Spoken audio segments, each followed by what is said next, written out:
How's it going over I there? sure do. They are going to let me actually do some code. I am pretty excited here. Let me pull this out here because I can hear too many people right now. But one of the cool things is that now it's the lunch break. Okay, they're telling me I'm good now. But we're going to do some AI stuff because I feel like AI is kind of the cool thing right now, but I feel like also a lot of people are kind of struggling with what it is that it actually does. And I'm going to show you today what it actually does and that it's actually really simple to get started. So I'm just going to open Visual Studio here and show you like from scratch, like that's really fast. And then what I'm going to do is I'm going to open this project and then we're going to get into a little bit about what we're going to do. I have just a couple of slides. Oh, look, see, look, the Visual Studio, I have the release candidate installed right now. And so notice that it loads up pretty fast. Everything's in there. Let me show you the application we're going to build. And then I'm going to show you how Visual Studio helps me out with that. Let me make my code a little bit bigger here. Let me go to, I think, 150 so you can see. Very good. So that's all set up. And what I'm going to do now is I'm just going to run this. And this, I'm going to go all the way back to old school. This is like WinForms stuff, okay? So this is a WinForms project just to show you that AI does not care where it runs, okay? So I'm going to run this program and show you like what it is that we're building. And I'm going to show you the two functions that we have to actually build in order to get this to work. And we're going to be building some Python. It's going to be really cool. So notice that this here is a program. And I'm going to draw with my finger a number, and then we have to recognize it, but notice that nothing happens because I didn't write that bit yet, and that's what we're going to do. So if we go to this old school WinForms application, you can see there is a predict and there is a load model. Now, here's the thing about machine learning that's really cool. When you think of an AI model, literally all you have to think about is think of it as a function. I'll give you an example.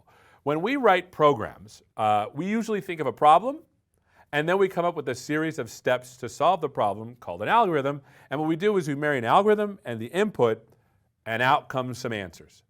Machine learning is a little bit different than that, right? And by the way, I'm going to take your questions as well, so make sure you get those in there as well. Machine learning is a little bit different. What we do is we simply swap two things. Now, instead of getting the algorithm as part of the thing that goes from the left-hand side, the algorithm is the thing that comes out of the right. So what's happening is, basically, for machine learning, you're giving a bunch of answers and the right input, and then it learns the right thing to do on its own.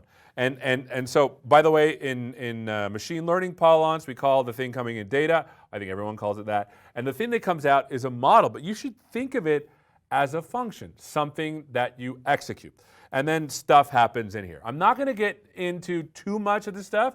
I want you to see the boundaries of what comes in and what comes out to show you how to actually use AI inside of a .NET program. Basically, we want something like this, right? We want an int get digit, and we want to pass in a picture, and then we want a number to come out. Now, basically, when you saw this, I don't know if you saw this here when I ran it, because I wanted to show you what the input looks like here. So I'm going to draw the number 3 and hit recognize. In the output window, you should be able to see here what it is that the computer actually sees. This is what we're giving the machine. This big long string. And if you squint enough, you'll be able to see into the matrix that is exactly the thing that I drew. Do you see that if you squint at it? So that's what we're giving the computer. So if you think of the input, that's the picture we're giving the actual computer. And this becomes important when you train these things because I want you to see what's going on. Now, as we go, I want you to notice that the tool is going to start to melt away and become super important to what I'm doing, right? And this is, hopefully this will become apparent. Okay, so I'm going to go back over here.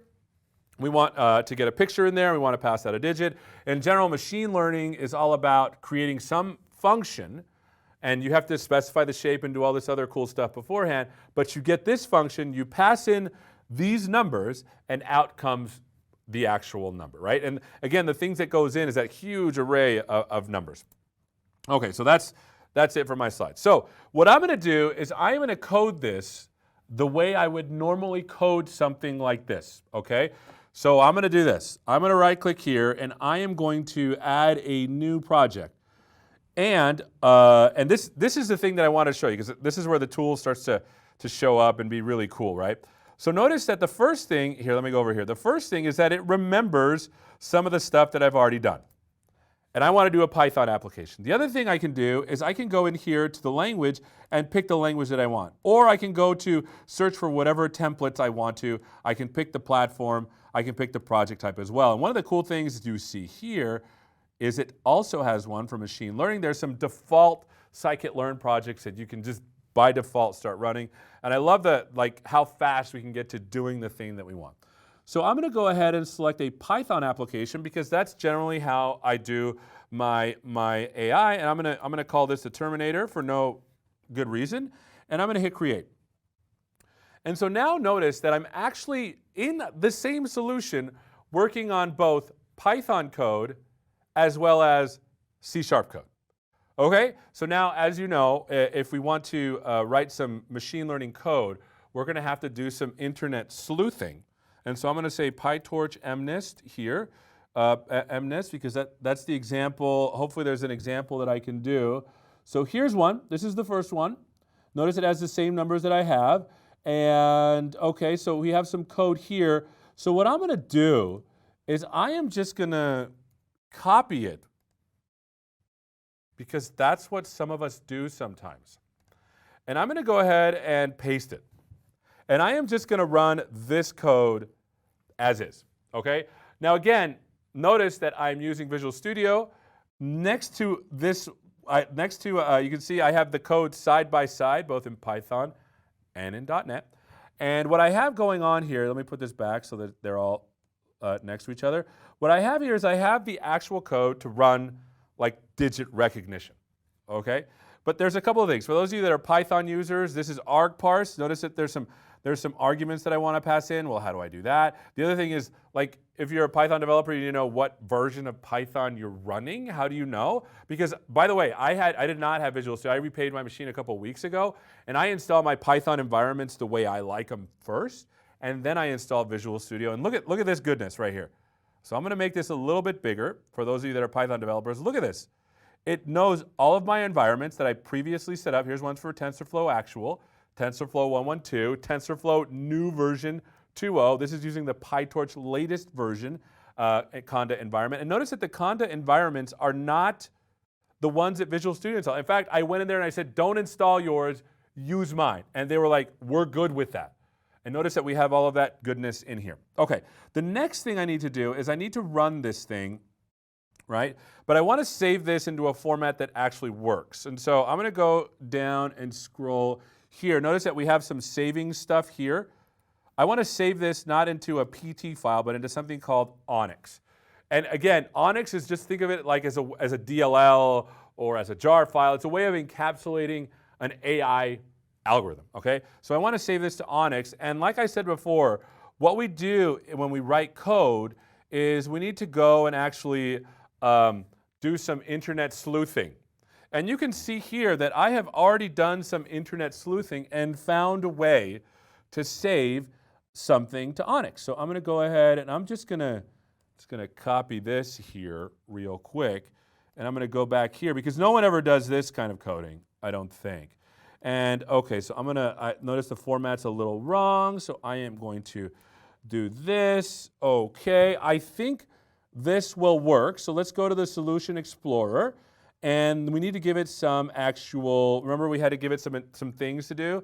So there's the working directory. Let me zoom in so you can see. Like all the stuff you would expect to run a Python application. But to debug it, we need to pass in some special script arguments. So let's go and see what they are. Epochs is the number of loops that it needs to go through. I am just going to do 1 for now because I want to make sure that this all works. So let's go to the Terminator code here. Epochs is 1, and then I'm going to go here and I want to actually save the model to a file. So I'm just going to hit save. I'm just going to make sure that the save model is in there. And now I'm going to save it, and I am going to set this as the startup project, and I'm going to run it. Okay, just like we would any other thing. Notice that it starts to run, right? Everything is going in there. You can see everything is starting to get in there. Hopefully it'll, let's see, let me go back here to the terminator. All right, everything is running, right? You can see everything's hunky-dory, just like I would do anything else. Right now it's learning from a bunch of digits that it downloaded, and it's going through the freeze epoch. And the reason why I do this, because again, I just downloaded this from some random code in the, So it looks like we have a problem. Oh, Onyx is not defined. Now here's the thing. I kind of did this on purpose because this is just what I would have expected if I was running it in C#. Except for I was dumb and I forgot to add something. So let's go up to the top because I forgot to add this import statement like a goober that I am. So we're going to go ahead and stop here and go up to the top and add this up to here, number 1. And there's another error that I saw here. Like, I don't think this file exists. So I'm gonna call it the CNN model .onyx here, and we're gonna make sure to do this one more time. So I'm gonna run this one more time, and hopefully it works. Crossing our fingers.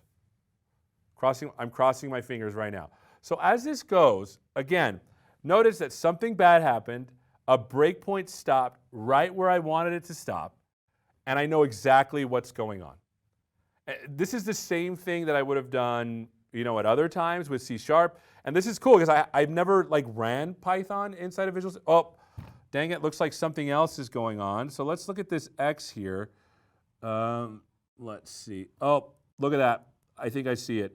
So it looks like it's expecting a 4-dimensional tensor, and instead I passed it a 1-dimensional tensor. Let's fix it. So let's go here and say X, and we're going to use some PyTorch here. We're going to view -1, and we're going to do a view -1, and we have one channel, 28 by 28, and that's what we want. And now if you're thinking about what the heck is he doing, it turns out that when we give it a lot of pictures, right, if you think of a picture as a set of pictures, that's the first value here that we're doing. How many are we giving it? I put a -1 in there to tell it just whatever's left over. 1 says there's one channel because there's only grayscale. 28 by 28 is the size of the pictures that we're giving it. And I think this part will work. Okay, cross my fingers one more time, and I think we got it. Now, again, the cool thing about this is that I'm debugging and I'm doing everything exactly the way I thought I would have done it if it was C#. So as this goes through, it looks like we're at 60, 70, 80, 90. This should all save correctly. Boom, we saved it. Everything is looking happy, and let me show you what it is that we're actually saving. So let's go to Open Folder and File Explorer, and let me click on this thing called the CNN model. And you're going to see that, again, it's just a function, but that's formatted in a very funny way.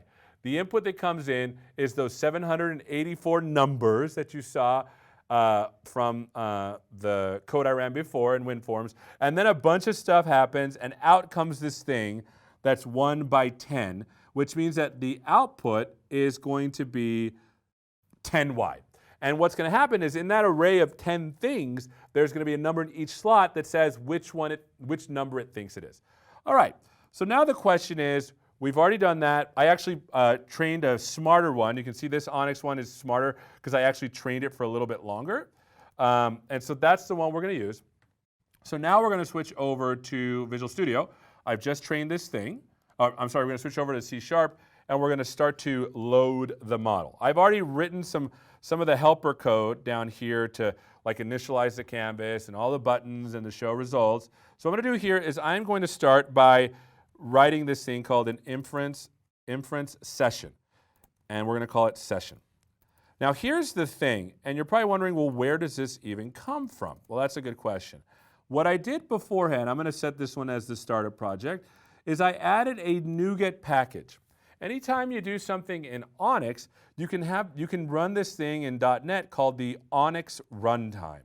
And what the Onyx runtime does is it allows you to load up files, Onyx files, as if it were something to execute, and then it executes them. And so we're going to go ahead and figure out how to do that the same way that anyone else would. So I'm going to do this here, session equals new inference session. It knows about that, and it looks like it needs a file. So we're going to give it the file. There we go, and that's it. we're going to make sure that the output, the text box up here, let's see here, so we can tell that it's loaded, the URL is loaded. So text URL dot text equals loaded. Okay. So let's make sure that works, and let's see what's actually in there. So I'm going to run this here and set a breakpoint like we would any other time. So let me load up the model here, and we want this one right here. And you can see that it's loaded. And let's take a look at what's actually in the session itself. And this is the cool bit, right? So notice that we have the input metadata. And notice that, hold on, let me open it up a little bit more, and let me zoom in here. Oh, it disappeared too soon. I'm actually going to do a quick watch. So let's do a quick watch here. And let's zoom into what it is that we're actually loading up. Notice that the input metadata is this thing on the 0. Notice that it says 0. Now, for those of you that were paying attention, when you looked at this, you remember that in the project itself, let's go back to that. Sorry, not this one, projects and numbers. You remember that in the actual project itself, when I click on it, the initial node that we had here was labeled as a 0. The output node, you recall, was labeled as a 22. Why it named it that, I don't know. I can't give you the answer to that. So if you ask, I'll be like, I have no idea. But notice that it also knows about the output metadata. It's labeled as number 22. Now, what is it that we can do with the session? So let's go over here and let's, oh, no, we don't want to do that. So let's hit close. And let's go one more time to the session. Let's do a quick watch. And we'll say session dot. Notice that there is one thing you can do, and that's run. And in the run, notice that it takes these things called named Onyx values. All right, so let's see if we can get that bit to work. So this is all loaded up. You can see that it's loaded, but we still need to do the recognition, which we haven't done. Okay, so the first thing we're going to do is we are going to go to the predict area, and like I'm free coding this, okay? So there's going to be mistakes, and that's okay. So the first thing we need to do is, now that we have this session, is we have to actually run this digit code. So what I'm going to do first is I am going to go ahead and say session.run, and let's see what it needs, because I'm not even, okay, it needs a named Onyx value. So let's see what that is, named Onyx value. And it looks like, let's do dot, looks like you can create from an actual tensor, float. Okay. And it looks like we need to give it a name, and the name is going to be 0 because that's the thing that needs to go in. And now we need to have a tensor. All right, so let's see how we do that. So in .NET, there is this new data type called a tensor. So I'm going to say tensor, I'm going to say var of x equals new, and there's a thing called a dense tensor of float. And what we're going to do is we are going to say it's of digit.length. Okay, and then pass that in. Okay, so now we have x here. Looks like we can pass that. We have this named value, so this is going to be the input equals, and now we can actually run the session. So let's do this. So let's do, oh, I forgot. I switched from Python there real quick. So we're going to say session.run, and I only have 10 minutes. So we're going to get through this, session.run. And I am going to pass in an input, but it looks like it needs a collection of it, so I'm going to do this goodness here input, right? Because it might have more than one input. Okay. Looks like it's happy, and then we're going to say var output equals. Okay. So I'm going to set a breakpoint here because one of the things that's important is notice that this tensor does not have this data, so let's fix that too.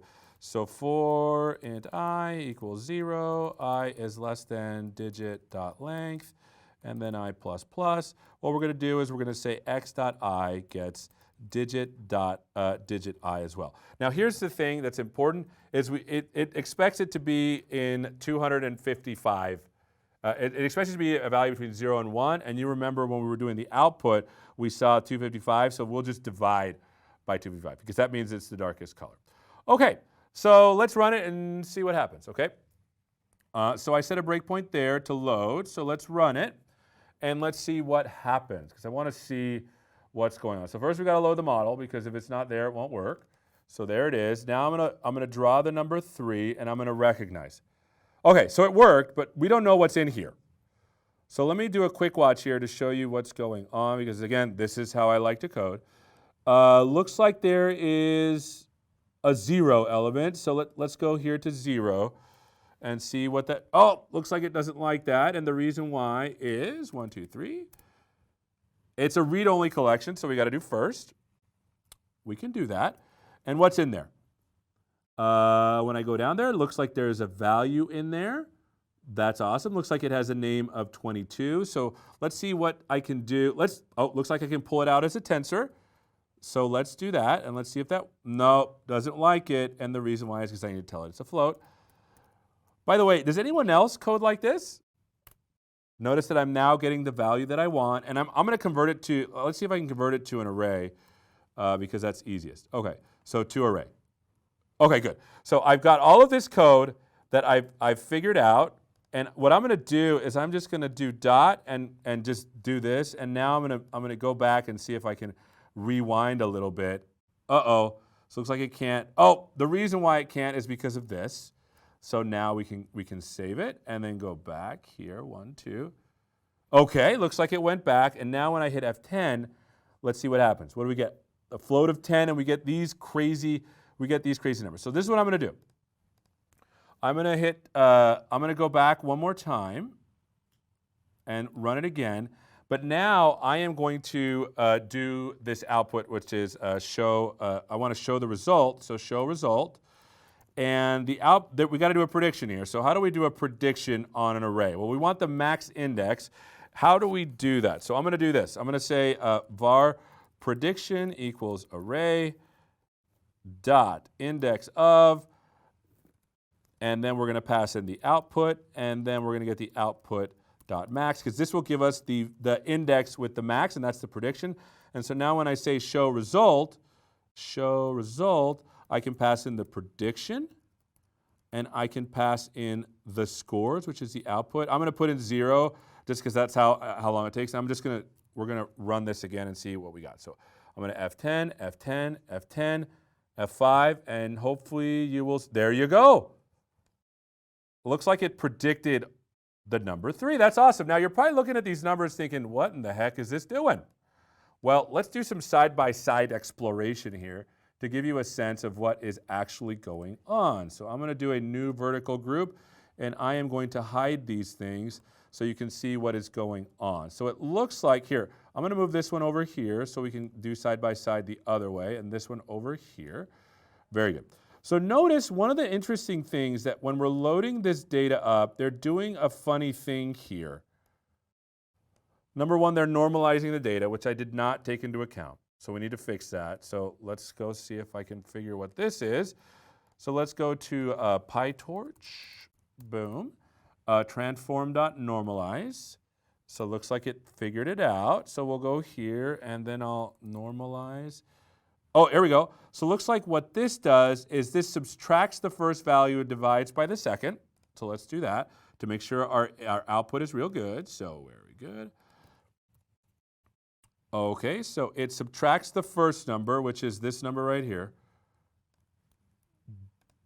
minus this, and then divided by